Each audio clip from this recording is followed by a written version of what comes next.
என்ற ஒரு முக்கியமான ஒரு சத்தியம் மத்தேயு 5ஆம் அதிகாரம். எதை பத்தி நம்ம படிச்சிருக்கிறோம்? தொடர்ந்து மலை பிரசங்கம். சரி, எத்தனை டாபிக் படிச்சிருக்கிறோம்? மறந்துட்டீங்களா? வாக்கியங்கள் தான். அதில் வந்து எத்தனை டாபிக் முடிச்சிருக்கிறோம்? ஒவ்வொன்றா படிச்சு வந்திருக்கிறோம். எல்லாமே 4 நினைக்கிறீங்க, ஒருத்தவங்க 5 சொல்றீங்க. வெரி குட், 3 முடிச்சிட்டோம். சரிங்களா? மீதி கரெக்டாக சொன்னாங்க. அப்போ இன்றைக்கு படிக்கின்ற ஒரு காரியம் 4வது டாபிக். மத்தேயு 5ஆம் அதிகாரம் 6ஆம் வசனம். நீதியின் மேல் பசிதாகம் உள்ளவர்கள் வாக்கியவான்கள், அவர்கள் திருப்தி அடைவார்கள். திரும்ப சுத்தமா என்ன கவனிக்கிறீங்களா? என்னறீங்களா? நீதியின் மேல் பசிதாகம் உள்ளவர்கள் வாக்கியவான்கள், அவர்கள் திருப்தி அடைவார்கள். நல்லா கவனிச்சு பாருங்க. ஆண்டவர் ஒவ்வொன்றிலையும் ஒரு வித்தியாசமான ஒரு காரியத்தை கற்றுத்தருகிறார். ஆண்டவராகிய இயேசு கிறிஸ்து இந்த பூமியிலே வாழ்ந்த பொழுது மலை பிரசங்கம் என்றக்கூடிய இடத்துல அவர் மலையை மேல் அங்கு பிரசங்கம் பண்ணினார். இது ஒரு அற்புதமான ஒரு பாடம். இது அற்புதமான ஒரு ஆவிக்குரிய பாடம். நம்முடைய வாழ்க்கையிலே திருப்தி, எல்லாரையும் திருப்திப்படுத்த முடியுமா? திருப்திப்படுத்த முடியுமா? சொல்லுங்க. முடியாதுல்ல. எனக்கும் சரி, என்னுடைய ஊழியத்துல நான் வந்ததை பார்த்தேன். இந்த சர்ச்சை வந்து இன்னும் மாடர்ன் ஆக்கணும், நிறைய ஏசி போடணும், இப்படி டைல்ஸ் போடணும். அப்ப ஒவ்வொரு வாழ்க்கையிலையும் அவங்கவுங்க லைஃப்லயும் ஒரு மாற்றம் வரணும், நம்ம வளரணும். பைக் வச்சுக்கிறவங்க கார்ல போகணும், இப்படிலாம் நிறைய வாழ்க்கை இருக்கும். அப்ப இங்க சொல்லக்கூடிய என்னன்னா, நீதி மேல் பசிதாகம் உள்ளவர்கள் வாக்கியவான்கள், அவர்கள் திருப்தி அடைவார்கள். இங்க சொல்லக்கூடிய ஒரு சத்தியம் ஒரு வித்தியாசமான சத்தியம். என்ன இருக்கணும்? 2 இருக்கணும். பாருங்களேன், நல்லா கவனிச்சுக்க. 2 காரியத்தை சொல்றாரு. என்ன சொல்றாரு? நீதி மேல் என்ன இருக்கணுமா? பசி இருக்கணும். பாத்தீங்களா? 2 காரியம் சொல்றாரு. பசிதாகம் இல்ல, பசி இருக்கணும், தாகம் உள்ளவர்கள்.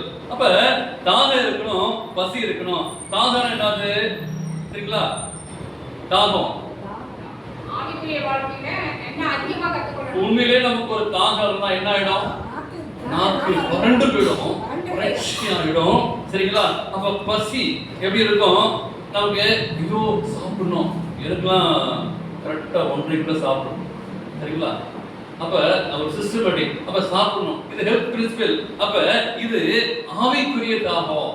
சரிங்களா? 2வது பசி ஆவிக்குரிய பசி. அது இருந்துச்சுன்னா என்ன ஆயிடும்? இன்னைக்கு சர்ச்சில் நிறைஞ்சு போயிருக்கும். சரிங்களா? ஏன் நம்ம சில நேரத்துல சர்ச்சை காலியா இருக்கு? அந்த பசி இல்ல, அந்த தாகம் இருந்தாச்சுன்னா போயிருக்கும். சரிங்களா? நான் வந்து பட்டாபிராம் அப்படின்னு ஒரு ஊர்ல அங்கதான் இருந்தேன் வாலிப வயசுல. அப்ப எனக்கு ஒரு படைப்பு என்ற ஊர்ல வந்து எஃபோர்ட் மீட்டிங் போடுவாங்க. நான் அங்கேயிருந்து கடந்து போயிட்டு அந்த மீட்டிங் முடிச்சுட்டு போவேன். திரும்பி சர்ச் மெம்பர்ஷிப் வந்து ஆவணியில் இருக்கும். இப்போ ஆவணியில் வந்து எனக்கு பிரியமான ஒரு பாஸ்டர் பிரசங்கம் பண்ணுவார். ரொம்ப அப்படியே அவரையே பார்த்துக்கிட்டே இருப்பேன், அவர் பிரசங்கம் கேட்டே இருப்பேன். அவர் மாறி வரை கோயிலுக்கு போயிட்டார். என்ன பண்ணுறது? ஐயோ அந்த பாஸ்டர் போயிட்டாரே அப்படின்னு சொல்லி என்ன செய்வோம்? ஒரு நாள் என்னைக்காச்சும் போகலாமா அப்படின்னு சொல்லி பிரயாசப்பட்டு போகும்போது என்ன செய்யறாங்க? ஒரு நாள் பண்ணாங்க. அன்னைக்கு நான் போலான்னு பார்த்தேன். அன்னைக்கு நான் சர்ச் மெம்பரா இருக்கிறேன். அன்னைக்கு என்ன பண்ணாங்க? என்ன பிரசங்கம் வச்சுட்டாங்க. அந்த இப்படி அந்த பிரசங்கியால மாறணும் கேட்கணும் பார்க்கும்போது என்ன செய்யறாங்க? இப்போ போக முடியல. நம்ம நேசிக்கிறவங்க, ஒருவேளை நாம் விருப்பப்படுறவங்க இப்படி காரியம் செய்யும் போது யோசித்து வேற ஊருக்கு போயிட்டாங்க. கடைசி என்ன பண்ண, நான் ஒரு என்னையே பாஸ்டர் ஆகிட்டார். அந்த ஒரு பசி தாகம் நமக்கு எப்படி இருக்கு என்று பார்க்கும்போது நீதி மேல் பசிதாக இருக்க வேண்டும். ஒருவேளை நம்ம நினைக்கிறோம் என்ன தெரியுங்களா? நம்ம மற்றவரை பத்தி யோசிக்கிறோம். நீங்க நல்லா கவனிச்சு பாருங்க. கடவுள் என்னை பத்தி என்ன நினைக்கிறாரு? என்ன நினைச்சு பாத்தீங்களா? நம்ம அநேக காரியம் மற்றவங்க குறித்து நம்ம நினைக்கிறோம். ஆனா கடவுள் என்னை குறித்து என்ன நினைக்கிறாரு என்று சொல்லி நாம் எதிர்பார்க்கணும். அவருக்கு முன் நான் செய்வது சரியா தவறா? யோசிச்சு பாருங்க.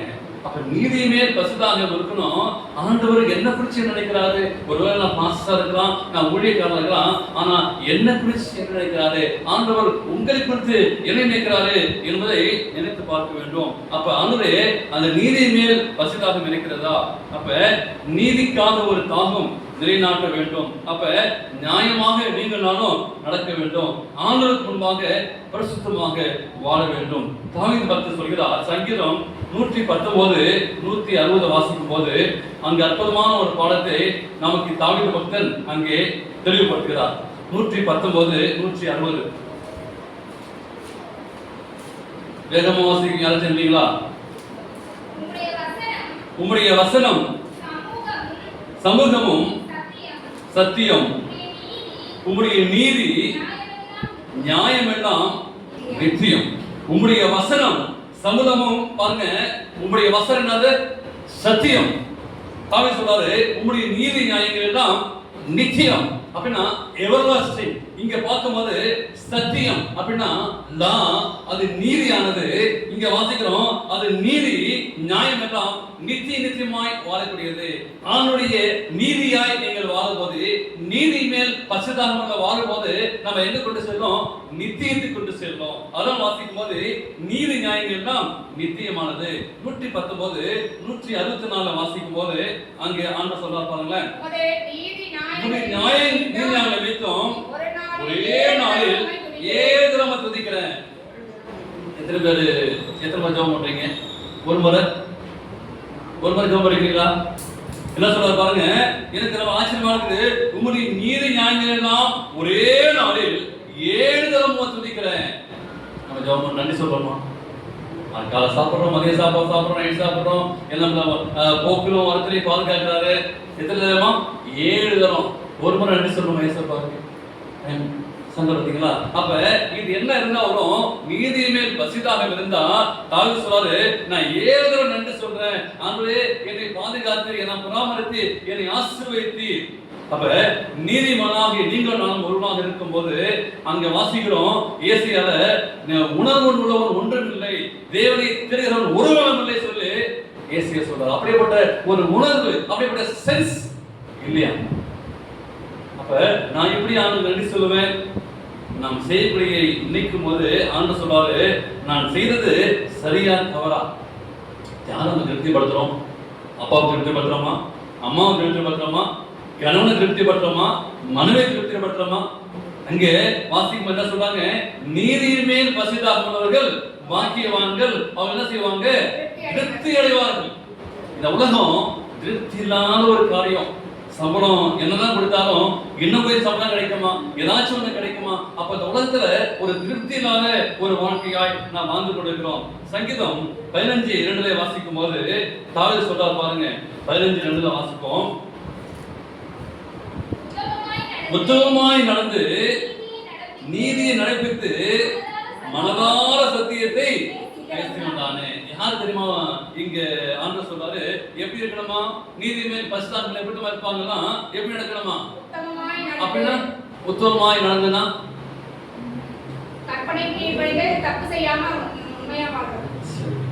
அப்ப யார் உத்தமமா நடந்திருக்கிறா? உத்தமமாய் நடந்து இங்க பாருங்க, நீதியை நடப்பித்து.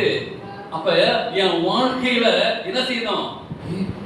உங்க நீதியா இருப்பாங்க, உண்மையா இருப்பாங்க, பொய் சொல்ல மாட்டாங்க. அப்ப நீதியாய் நடப்பித்து ரொம்ப அற்புதமா சொல்றாரு பாத்தீங்களா? என்ன தெரியுங்களா? நீதியாய் மனதார சத்தியத்தை பேசுகிறதானே. சும்மா டைம் பாஸ்க்காக இல்ல பாஸ்ட் வந்துட்டாரு, சர்ச்சி வந்துட்டாரு, சர்ச்சுக்கு முன்னாடி பாஸ்டுக்கு முன்னாடி அப்படிலாம் இல்ல, மனதார சத்தியத்தை பேசு.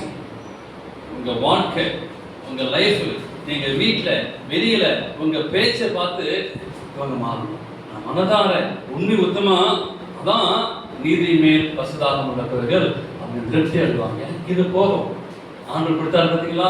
இந்த வாழ்க்கை, இந்த லைஃப், இது எனக்கு போதும். அப்ப தேவ பக்திகளையா நீங்க நானும் மாற வேண்டும். ஆண்டவருக்கு பிரியமான பிள்ளைகளே, அப்ப தேவனோடு இணைந்து வாழ வாழ ஆண்டவர் நமக்கு ஒரு பலன் வருவார். இப்ப பாருங்களேன், ஆதாம் ஏவாள் இருந்தாங்கல்ல, அந்த ஏவாள்கிட்ட போயிட்டு யார் பேசுறது? சாத்தான் பேசினான். உடனே அவங்க விழுந்துட்டாங்களா? இது ஒரு நாள் சம்பவமா? ஒரு நாள் சம்பவமா சொல்லுங்க. யோசிச்சு பாத்தீங்களா? இன்னைக்கு ஏவால சாத்தான் வீழ்ந்துட்டான், ஏவால சாத்தான் வீழ்ந்துட்டான் சொல்ற பத்தியில உடனே ஏவால விழுந்துட்டாங்களா? அப்படி இல்ல. நீங்கள் நானும் அப்படிதான் விழுந்து போறோம். அநேக முறை என்ன பண்ணிருப்பான்? ஏவாவை பார்த்திருப்பான், பேசியிருப்பான். உடனே பேசிருக்க மாட்டான். சரிங்களா? அப்ப திரும்ப போயிட்டு நீங்கள் நானும் உடனே பாவத்தை விட மாட்டோம். நல்லா கவனிச்சு பாருங்க. ஃபர்ஸ்ட் பார்ப்போம். ஃபர்ஸ்ட் என்ன பண்ணுவாங்க? நல்லா இருக்கு. சில பேர் இந்த ஒயின் ஷாப்பை பார்ப்பாங்க, கடந்து போவாங்க. அது நல்லா இருக்கு, கடந்து போவாங்க. சரி போய் தான் பார்ப்போமே. சரி ஐயோ தப்பு போகக்கூடாது. அப்ப என்ன செய்வோம்? சில டைம்ல எடுத்துதான் பார்ப்போமே, பிடிச்சுதான் பார்ப்போமே அப்படி சொல்லி அடிமையாடுறாங்க. அதே மாதிரி ஆதாம் ஏவாளும் ஒரு முறை பார்த்தனால விடவில்லை, அநேக முறை என்ன செய்யலாம்? விசாரித்து போயிட்டு நம்ம வாசிக்கிறோம்ல, யாரை விடுக்கலாமோ என்று வகை தேடி சுற்றி திரிகிறான். அப்ப இவங்க ஒரு முறை பார்த்து பார்வை விழுந்து போல அநேக முறையா பிரயாசப்படுகிறான். ஒரே முறை போயிருப்பான். அப்பதான் என்ன பண்ணுறான்? அன்னைக்குதான் என்ன பண்றாங்க? ஏவாள் தனியா இருக்கிறாங்க. அப்ப ஆதாம் போயிட்டாங்க. இதுதான் நல்ல வாய்ப்பு. நல்லா கவனிச்சு பாருங்க. அம்மையால் அப்படியே இருந்தாங்க.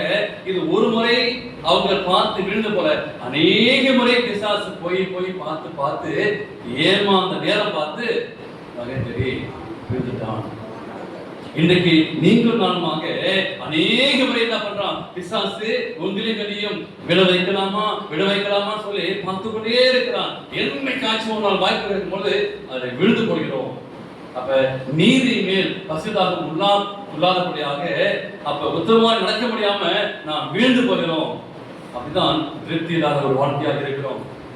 மத்தேயு 5ஆம் அதிகாரத்துல வாசிக்கும் போது 10-12 வாசிக்கலாம். 10:5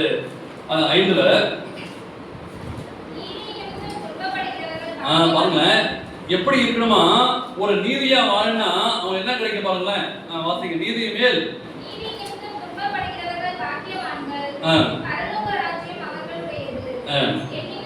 என் நிமித்தம் உங்களை நிந்தித்து துன்பப்படுத்தி பிரதமான தீமையான வழிகளையும் உங்கள் பேரில் சகோதரனால் பாக்கியவான்கள். சந்தோஷப்பட்டு களி கூறுங்கள், பரலோகத்தில் உங்கள் பலன் மிகுதியா இருக்கும். உங்களுக்கு முன்னிருந்து கிருக்கரசியும் அப்படியே துன்பப்படுத்தினார்கள். சரிங்களா? அப்ப எல்லாம் யோசிச்சு பாருங்க. என் நிமித்தம், கிறிஸ்து நிமித்தம், கிறிஸ்துக்காக உங்களை துன்பப்படுத்துவார்கள். வீட்டுல வந்துட்டாங்க, சும்மா ஜபன்றாங்க. இங்க பாரு என்னத்த பேசிக்கிறா போய் இப்படி நம்ம என்ன பண்ணுவாங்க? சும்மா ஊழியருக்கு போறாங்க. நம்ம என்ன பண்ணுவாங்க? போயிட்டு காலைல போயிட்டு சாயங்காலம் இப்படியே நம்மள ஒரு கேவலமா பேசுவாங்க. பைபிள் தூக்கிட்டு போயிட்டாங்க பாருங்க, வெளியே தான் பைபிள் இப்படிலாம் பேசுவாங்க. அப்ப முன்பிருந்த திருக்கதர்சிகளையும் போதகருக்கும் அநேக பிரச்சனைகள் உண்டு. சபை நிமித்தமாக பிரச்சனை உண்டு. இப்படியே ஒரு துன்பம், இப்படியே ஒரு கஷ்டம். இதுதான் நீதி நிமித்த துன்பம். ஆண்டவர்களுக்காக ஊழியர் நிமித்தமாக வரக்கூடிய பிரச்சனைகள், வரக்கூடிய கஷ்டங்கள். எப்பயாச்சும் ஒரு ஊர்ல புளிச்சூர் ஒரு ஊர் சில கவனிங்க. அந்த ஊர்ல நான் பாஸ்டா இருந்தேன். அப்ப என்ன பண்ணுவாங்க? அந்த குடும்பத்துல இன்னைக்கு எத்தனையோ குடும்பம் ஆண்டவருக்கு சர்ச்சைக்கு வாங்கினா வர மனசு இல்லை. ஒரு பிராமண ஒரு இந்து சகோதரி என்ன பண்ணாங்க? சர்ச்சைக்கு வந்தாங்க. எனக்கு ஒரு ஒயர் கூட கொண்டு வந்தாங்க. அந்த ஒயர் கூட பைபிள் இருந்துச்சு. அந்த பைபிள் கூட துணியை போட்டுருந்தாங்க. முடிச்சுட்டு வாரம் வருவாங்க. எனக்கு போகும்போது அப்புறம் ஜோம் பண்ணிட்டு போவாங்க. ஐயா எனக்கு ஜோம் பண்ணுங்க ஐயா. ஏமா நீங்க எதுக்கு ஒயர் கூட கொண்டு வரீங்க? ஐயா நான் ஒரு பிராமண, நான் மார்க்கெட் போற சொல்லிட்டு சர்ச்சைக்கு வந்தேன். சரிங்களா? இந்த போகும்போது என்ன செய்வேன்? சர்ச்சைக்கு போகும்போது இந்த துணி இருக்குல்ல, இந்த துணி மேல காய்கறி வாங்கி போட்டு நான் போயிடுவேன். யார் தெரியுங்களா? கிறிஸ்டினா, செவன்த் அட்வென்டிஸ்டா? யார் தெரியுங்களா? இது என்ன தாபம்? யாருக்கு? நம்ம யாரு? இந்து சகோதரிக்கு எதிர் மேல நீதி மேல் பசிதாகம். நம்ம யாரு? Seventh day Adventist. என்ன விற்கிறீங்க சிஸ்டர்? ரோடு கிராஸ் பண்ணா பக்கத்துல இருக்கிறோம். நீதி மேல் தாகம் இருக்கா?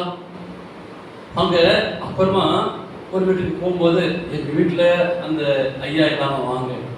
ஒரு நாள் அவரையும் நான் பார்த்து பேசிட்டேன். சரிங்களா? ஒரு நாள் பேசும்போது அப்படியே பழகமா சொல்றாங்க, ஐயா உண்மையிலே இந்த கிறிஸ்துவ மரத்தை தான் நான் ஏஞ்சி நின்றுட்டாரு. ஏஞ்சி நின்று எனக்கு தோத்திரம் போட்டாரு.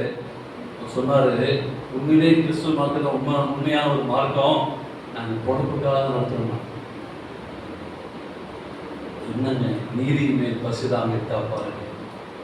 என்ன வாழ்க்கை, எத்தனை நாள் வாழ்க்கை போறோம். அப்ப இந்த வாழ்க்கை சம்பாதிச்சு பணம், பதவி, புகழ் எல்லாம் செஞ்சு திருப்தி ஆயிடுச்சா?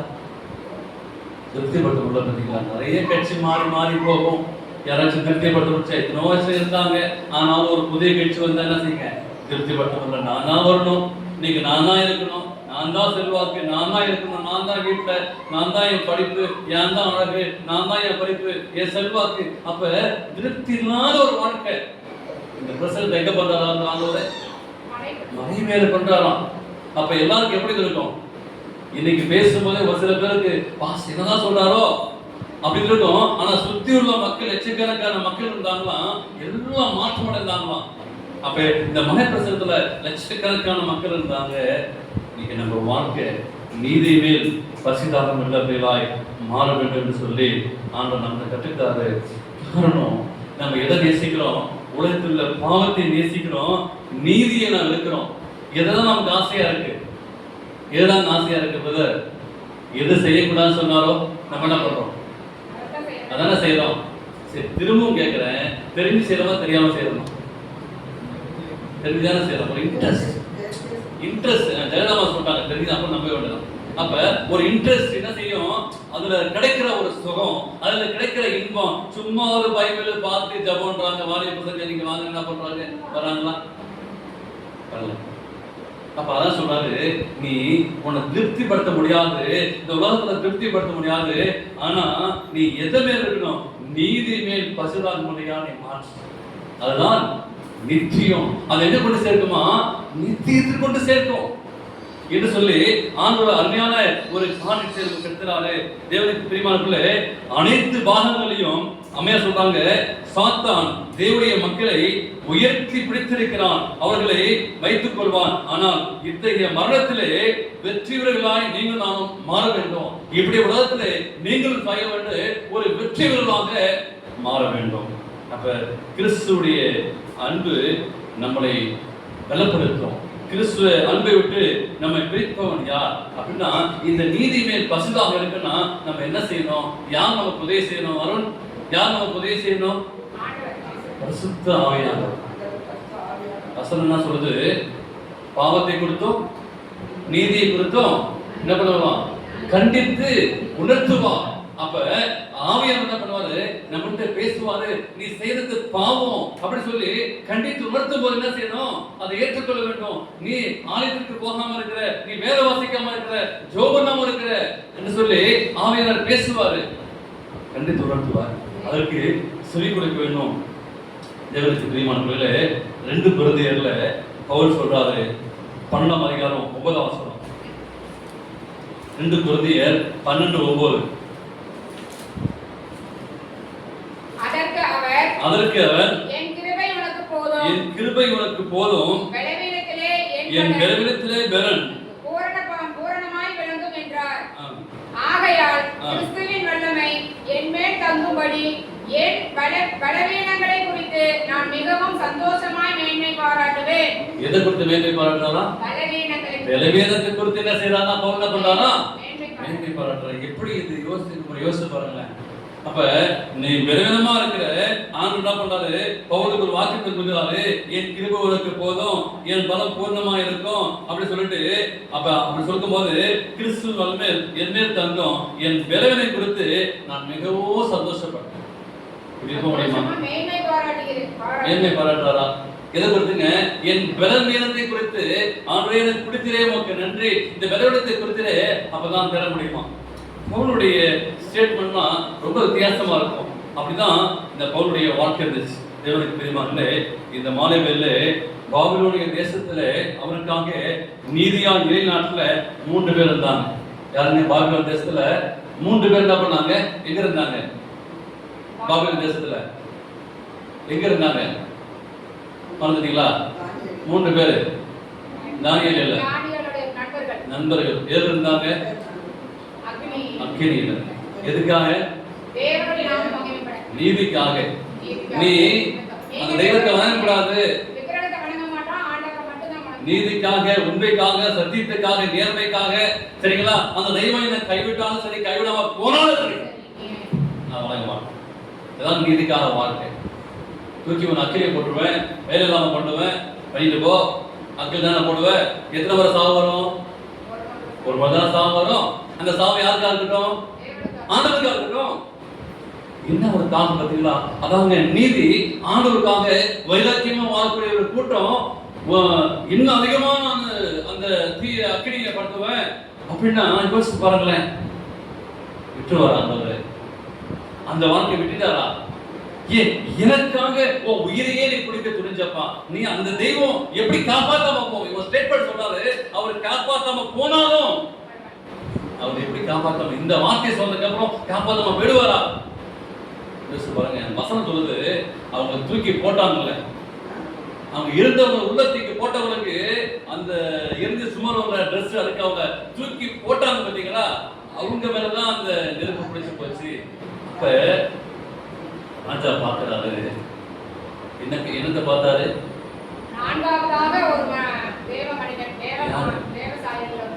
அவர் சொல்றாரு என்ன தெரியுங்களா, அந்த 4ஆம் நபர் எப்படிதான் இருக்கு? தேவ சாயலுக்கு ஒப்பா இருக்கிறது. கிறிஸ்துவ இறந்தவர் சொல்ல, அப்ப அவருக்கு தெரியுது அந்த இந்த ஃபேஸ் வந்து வித்தியாசமா இருக்கு, இது தேவ சாயலா இருக்கிறது. பாருங்க, என்ன வாழ்க்கை நம்ம வாழ்ந்தோம், நமக்கு என்ன தியாகம் இருக்கு. ஒரு வெள்ளிக்கிழமை சர்ச்சைக்கு வர முடியல, ஒரு சனிக்கிழமை சர்ச்சைக்கு வர முடியல, ஆனா என் உயிரே போனாலும் பரவாயில்ல, ஆண்டவருக்காக நீ நிறுத்தின அந்த தூராயின சமையல் நிறுத்திட்டு அந்த சிலையை நான் வணங்கவும் மாட்டேன், சாஸ்தாங்கமா விடவே மாட்டேன். எல்லாரையும் வந்து நின்று பாக்குறாரு. அந்த தூராவன சபையில அந்த 3 பேரு தலை வணங்கவே இல்லை. சரிங்களா? நல்லா யோசிச்சு பாருங்க. அன்னைக்கு தானியல் பக்கத்துல இல்லைங்க, அமையர் எழுதுறாங்க, ஏதோ வேலைக்காக வெளியே போயிட்டாராம். அப்ப யார் கற்றுக் கொடுத்த பாடம்? தானியல் கற்றுக் கொடுத்த நண்பர்கள் கற்றுக் கொடுத்த பாடம். அந்த 3 பேரு எனக்கு கற்றுக் கொடுத்தவனுக்கு அந்த தெய்வத்தை யாருக்காக நான் கொடுக்க மாட்டேன். இன்னைக்கு அந்த இயேசுல யாருக்காக விட்டு கொடுத்துறீங்க? யாருக்காக விட்டு கொடுத்துறீங்க? மனைவிக்காக விட்டு கொடுத்துறோம், அப்பாவுக்காக விட்டு கொடுத்துறோம். அப்படின்னா ஏதோ ஒரு காரியம் அழுத்தம் என்ன தாக்குது, அதனால நான் சர்ச்சைக்கு போறேன், அதான் காரணம். ஆனா யாரு என்ன சொன்னாலும் சரி, அக்கிரியில தூக்கி நீ போடு. நீ ராஜானா புரியுறா? ராஜானா எனக்கு ஒரு ராஜா இருக்கிறாரியா? அவர் யாரு? ராஜாதி ராஜா இருக்கிறாரு, அவர் என்ன காப்பாற்றுவார். அதாங்க நீதி பசிதா. என்ன துயரம் வந்தாலும் சரி, என்ன கஷ்டம் வந்தாலும் சரி, அவங்க ஆண்டவருக்கு சாட்சியா வாழ்ந்தாங்க. ரோமர் 8ஆம் அதிகாரம் 12ஆம் வசனம். ரோமர் 8:18. ஆதலால் இக்காலத்தில் பாடுகள் இனி நம்மிடத்தில் வெளிப்படும்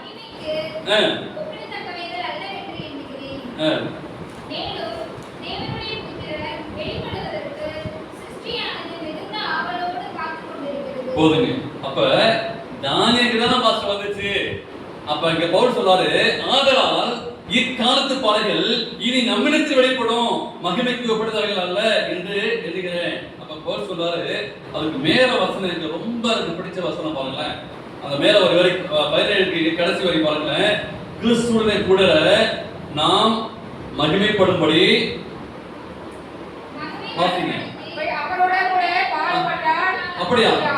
சரிங்களா? என்ன செய்யணும்? அவரோடு கூட பாடுபட்டால் அப்படியாகும். ஆனால் இக்காலத்தின் பாடுகள் இது நம்மிடத்தில் வெளிப்படும். அப்ப இந்த குறுகிய காலத்துல வெளிப்படும் ஒரு காரியம் நமக்கு வெளிப்படும். ஆண்டவருக்கு சாட்சியா வாழும்போது ஆண்டவர் பலப்படுத்துவாரு, நம்மளை ஆசீர்வதிப்பாரு. அப்ப நீதி மேல் பரிசுத்தாகம் இருக்க வேண்டும். அப்ப இப்படிப்பட்ட நீதியை ஆண்டவர் எதிர்பார்க்கிறாரு. மக்களை குறித்து ஒரு தரிசனம் இன்னைக்கு எப்படி இருக்கிறோம்? அப்ப தேவனுடைய தரிசனம் எப்படி இருக்கிறது சொல்லி நான் பார்க்கும்போது, ஆண்டவருக்கு நமக்கு நீதி மேல் பரிசுத்தாகம் புள்ளிகளாய் நீங்கள் நான் மாற வேண்டும். கடைசியா 2 வசனம் வாசிப்போம். வெளிப்படுத்தல் 15ஆம் அதிகாரத்துல அங்க யோவான் சொல்றாரு, வெளிப்படுத்தல் 15 வாசிப்போம். 15ல 2, 3, 4. அன்றியும் அக்கினி கலந்த கண்ணாடி கடல் போன்ற ஒரு கடலையும் மிருகத்திற்கும் அது சொர்க்கத்திற்கும் அது முத்திரைக்கும் அது நாமத்திற்கும் இலக்கியத்திற்கும் உள்ளாகாமல் ஜெயம் கொண்டவர்கள் தேவ சுரமணத்தை பிடித்துக் கொண்டு அந்த கண்ணாடி கிழங்கை நிற்கிறதையும் கண்டு. சரிங்களா? அவர்கள் தேவனுடைய ஊழியக்காரனாகிய மோசேயின் பாட்டையும்